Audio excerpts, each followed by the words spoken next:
बांझ का दर्द। कम्मो यह नाम सारे मोहल्ले में आता था। मोहल्ले वालों के मुंह पर कम्मो नाम रखा ही रहता था। कम्मो यानी कमला। कमला हंसमुख और चंचल स्वभाव की महिला है। दूसरों के सहयोग करने वाली महिला है। उसकी आवाज़ हर गली में गूंजती है। हर घर की महिला जब तक कम्मो से बात नहीं कर लेती तब तक उनको चैन नहीं मिलता। कम्मो मोहल्ले के हर किसी से मिलनसार है। वह सुख दुख में उनका हाथ बटाती है। कमला के 2 बेटे हैं। बड़े बेटे की शादी 3 साल पहले हो गई थी। उसके एक बेटा है जिसे कम्मो पूरे दिन मोहल्ले के हर घर में लिए घूमती है। कमला के घर में पूरे दिन खुशियों की किलकारी गूंजती है। कम्मो के छोटे बेटे की शादी है। कम्मो आजकल घर के काम में व्यस्तता है। कभी बाजार से सामान खरीद कर लाती है तो कभी घर की साफ सफाई में। इसलिए आजकल मोहल्ले में उसका शोर शराबा कम ही रहता है। छोटे बेटे का बड़े धूमधाम से ब्याह रचाया गया। घर में खूबसूरत और गुणवान बहू आई। कम्मो उसकी प्रशंसा पूरे मोहल्ले में करती हुई नहीं थकती थी। कम्मो के घर में खुशियों का खजाना था। हर कोई उसके परिवार की प्रशंसा करते हुए नहीं थकता था। धीरे धीरे समय बीतता गया। लगभग 3 साल हो गए। कम्मो के छोटे बेटे के कोई संतान नहीं हुई।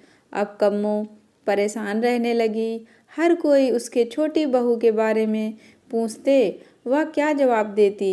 अब कम्मो छोटी बहू पर कई बार गुस्सा करने लगी थी, पर इससे होता क्या, यह सब तो भगवान की मर्जी है, ऐसा सोचकर गुस्सा टाल देती।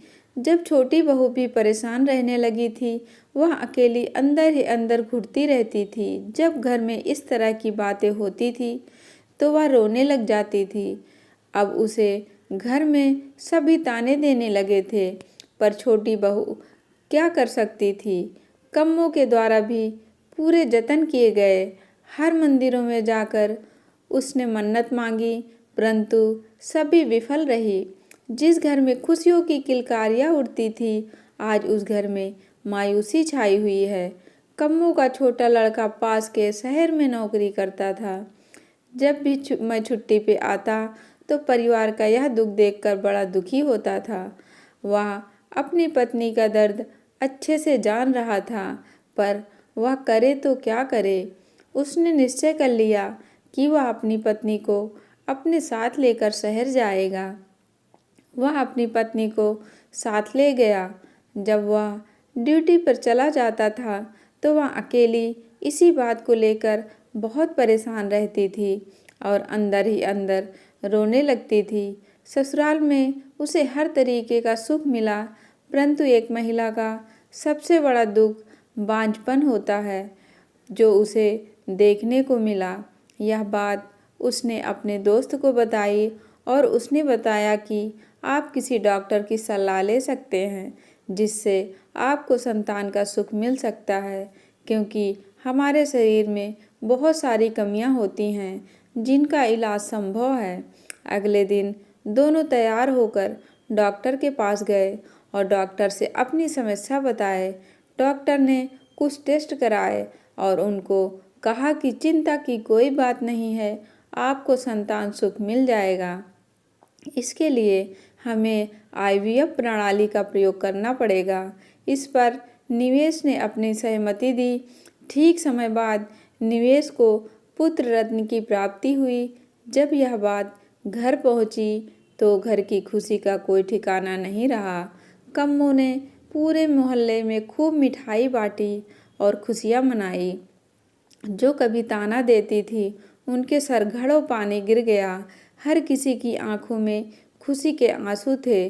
जो कलंक निवेश की पत्नी ने कई साल सहा, उसका आज उसे सुख मिल गया। यह कहानी उन महिलाओं की है जो ऐसी समस्याओं से जूझती हैं और किसी डॉक्टर की सलाह न लेकर देवी देवता में विश्वास करती हैं। हमें नियत समय पर डॉक्टर से सलाह लेनी चाहिए, क्योंकि हमारे शरीर में बहुत सारी बीमारियां होती हैं जिनका निराकरण डॉक्टर की सलाह से संभव है। दोस्तों, आपको कहानी कैसी लगी कमेंट बॉक्स में ज़रूर बताएं और कहानी पसंद आई हो तो वीडियो को लाइक और चैनल को सब्सक्राइब करें। धन्यवाद दोस्तों।